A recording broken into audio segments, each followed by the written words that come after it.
Take your time. 13-year-old Harriet Wanjira doing her bit to save the planet. Let's call it precious.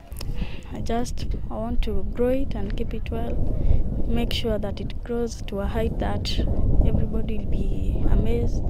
I'll be coming during the holidays and also I'll leave a person to take care of it.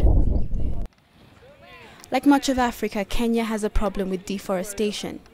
Years of uncontrolled development and poor farming have taken their toll.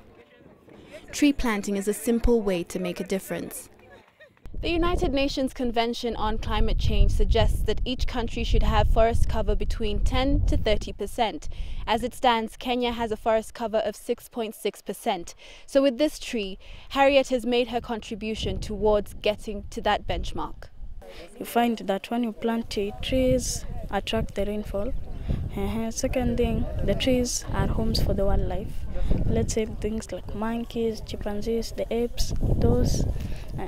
That thing, it's a medicine. You can get medicine from trees. Climate change also is taught in schools here.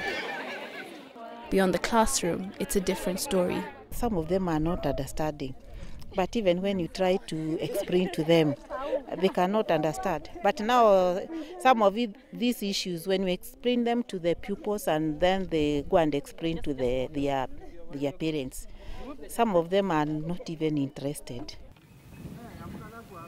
On any given day here, the headlines can be about drought, flooding, or food shortages.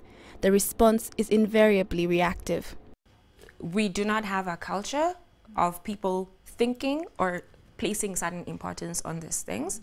And it goes back to our government and our leadership, but also it goes back into what people prioritize, right? And therefore, what kind of leaders they elect. A lot of it is industry, it's like vehicles.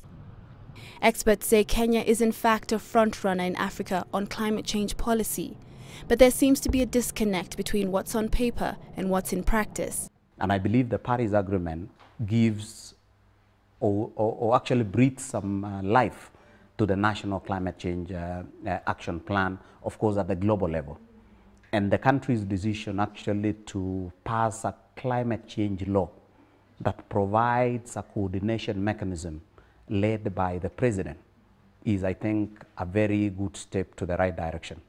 But of course, now moving forward is actually ensuring that these very good policies can be implemented at the local level. Like Kenya, I mean, we have no reason to explain why we do not have an efficient mass transit system that is able to move millions of Kenyans from point A to B. And by so doing, we will definitely reduce our emissions. Proper waste management and recycling also remain a wish rather than a policy.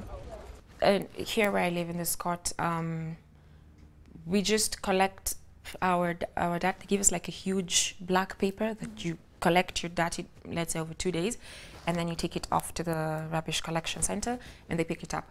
We don't separate, I don't separate it in terms of material. I just put everything in, whether it's glass, plastic, if it's any food, everything goes in there.